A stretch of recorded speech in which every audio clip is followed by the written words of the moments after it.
তো hello guys, good morning. দিনটা ছিল 14 জানুয়ারি। তো সকাল সকাল বেরিয়ে পড়েছিলাম, সকাল না, এটা 11টার সময় হবে।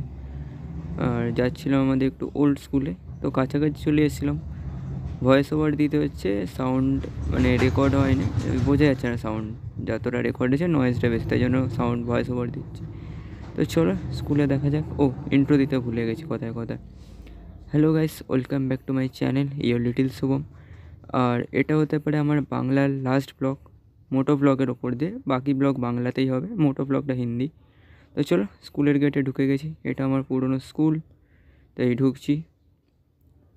এই হলো আমাদের অপুদা চা নিয়ে ঢুকছে। জানি না চা দেবে কি না, চা দেয় না তখন, জানি না। তো এই স্কুলে চলে এসেছি, সামনে অতনু দাঁড়িয়ে, এদিকে আমাদের লম্বা মানুষ অতনু, আর এই যে যেটা হাত দেখাচ্ছে ব্ল্যাক কালার, এটা হচ্ছে কৃষ্ণেন্দু। এখন আমার গাড়িতে ইন্সপেকশন চলছে। এখন আমার নামের সাথে এই স্কুলে ঢুকছি। বাকি সব স্টুডেন্টসগুলো ভাবছে কি এটা কি, কারণ পুরো আমি হেলমেট পরেছিলাম, তাই ঢুকছি। তো আমাকে অতনু বলছে টয়লেটের কাছে পার্কিং করবি। ঠিক আছে বস, টয়লেটের কাছেই পার্কিং হবে, কোনো অসুবিধা নেই। এই ঢুকে গেলাম স্কুলে, এই গেটটা দিয়ে। এই আস্তে করে এই যাচ্ছি। অতনু পিছনে বসে আছে আমার, এতটা ল্যাদ করে পিছনে বসে আসছে। তো চলো মানে গাড়িটা রেখে তারপরে কথা হচ্ছে।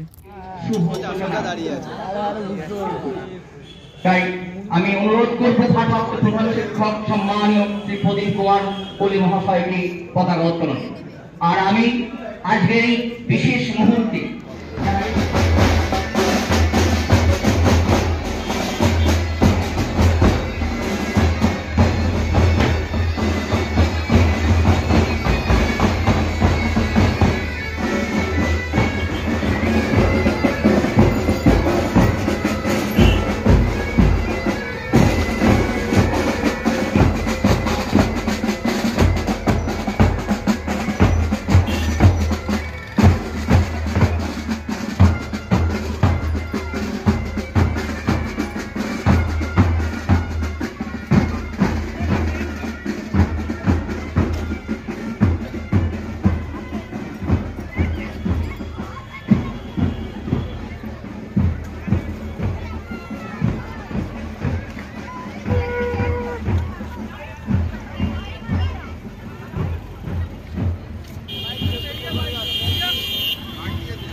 भाई किछु फोकस नहीं ना नहीं बापे में मेरे फेस्टा में